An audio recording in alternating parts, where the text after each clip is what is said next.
The island tailors each fantasy specifically to the guest. Your life is about to change. It brought her back to life?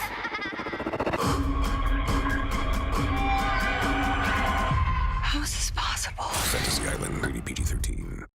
This video is brought to you by catbeast.com. Design your own custom snapbacks and hats. It has almost been a year since Lakers superstar and NBA legend Kobe Bryant decided to announce his retirement from the league. Although we have once again lost a player who had a great impact on today's NBA, the Black Mamba's legacy still lives on. From his clutch game-winning shots to his outstanding scoring performances, Kobe Bryant has left behind many stories to tell to oncoming generations. However, all of this hasn't come without struggle. And no, I don't mean Kobe Bryant came from a poor family, but that he has overcome many battles in order to gain the nickname the Black Mamba. Unfortunately for him, some of these battles were lost, and along with them, the stories. Many people are not aware that Kobe Bryant was once almost knocked out during a game in his prime, but that's why I'm here. Today I tell you guys the story of the time Kobe Bryant was almost knocked out by Chris Childs. Welcome to NBA Insider.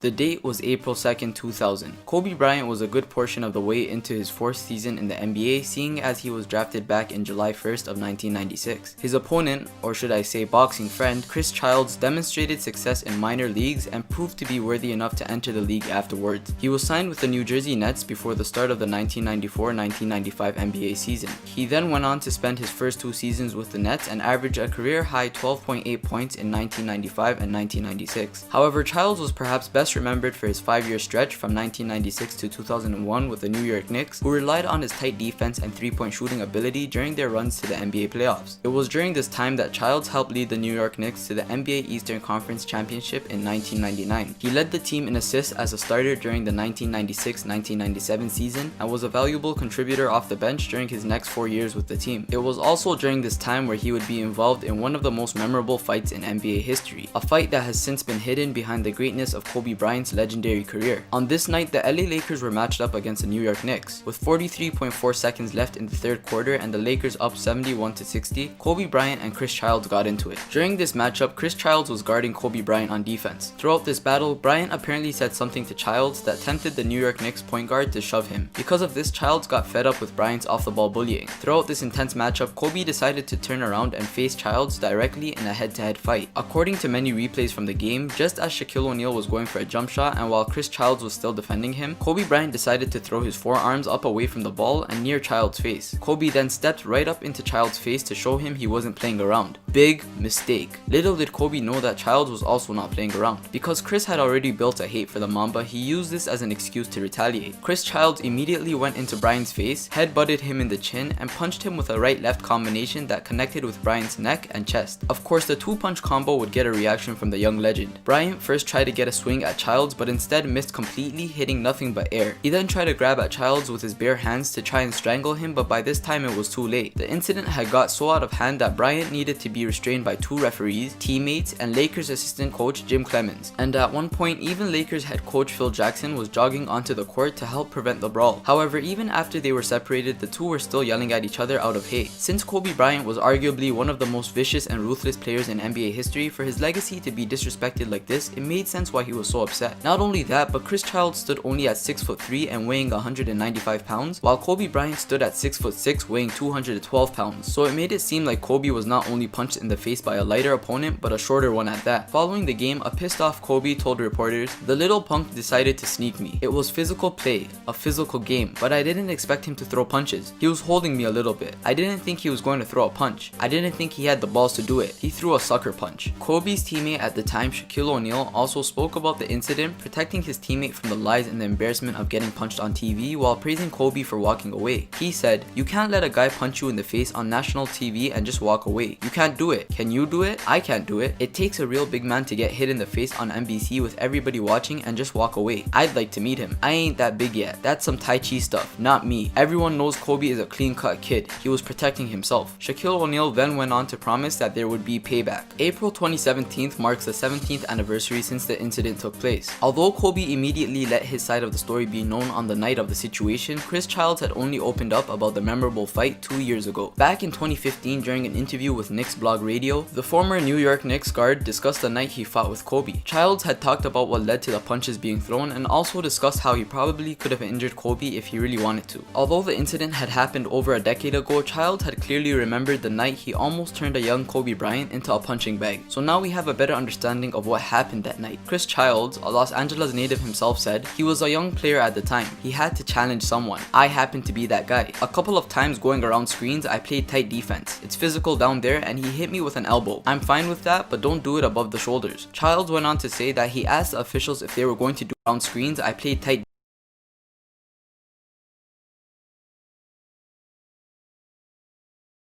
defense. It's physical down there and he hit me with an elbow. I'm fine with that, but don't do it above the shoulders. Childs went on to say that he asked the officials if they were going to do anything about the situation. He claims that the ref put up his hands and said, "What do you want me to do?" So Childs decided to handle it himself. He said, "No problem, I'll take care of that. Young fella, do that again, there's going to be a problem." Koby Bryant responded by saying, "What are you going to do?" Chris continued his version of the story saying, "We go around the pick and he hit me again. By that time, enough is enough. I'm back home. This young guy is trying me. I walk up to him. If you watch it, he hits me with a little shoulder. He's 6'6", I'm 6'3" at the time. I got to get him off of me. I give him a little head nudge. From that point on, it's game on. I took a few boxing lessons. I know how to defend myself. When I hit him, I didn't want to hurt him. I knew he was an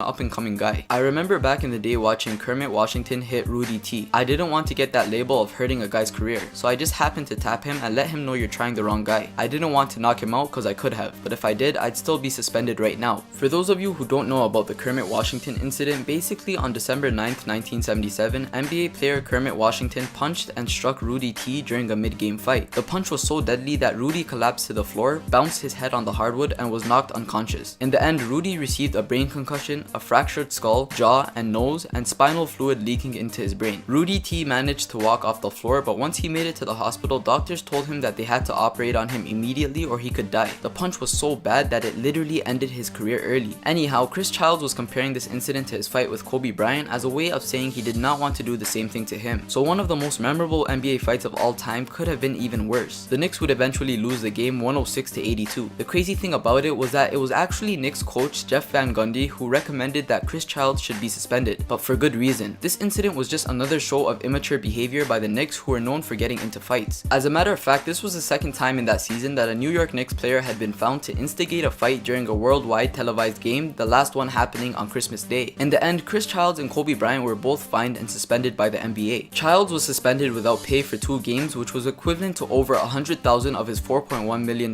salary. To top it off, he was also fined an additional $15,000. Bryant, on the other hand, was suspended without pay for just 1 game and fined $5,000. However, if this were in today's NBA, the two would have been facing much bigger penalties, but it's a different NBA now compared to then. Players nowadays will get ejected for flagrant fouls that were considered harmless back in Childs' era. Still, Chris Childs said the current NBA isn't tough enough, and I agree, but that's for another day. Although I have not included the actual video of the fight in this video, I will leave the full footage of the fight in the description box down below for any of you who would like to witness it yourselves. As always, if you enjoyed this video and would like to see more content, make sure to leave a like and subscribe. If I made any mistakes or missed anything that you felt should have been included, please let me know. Also, if you have any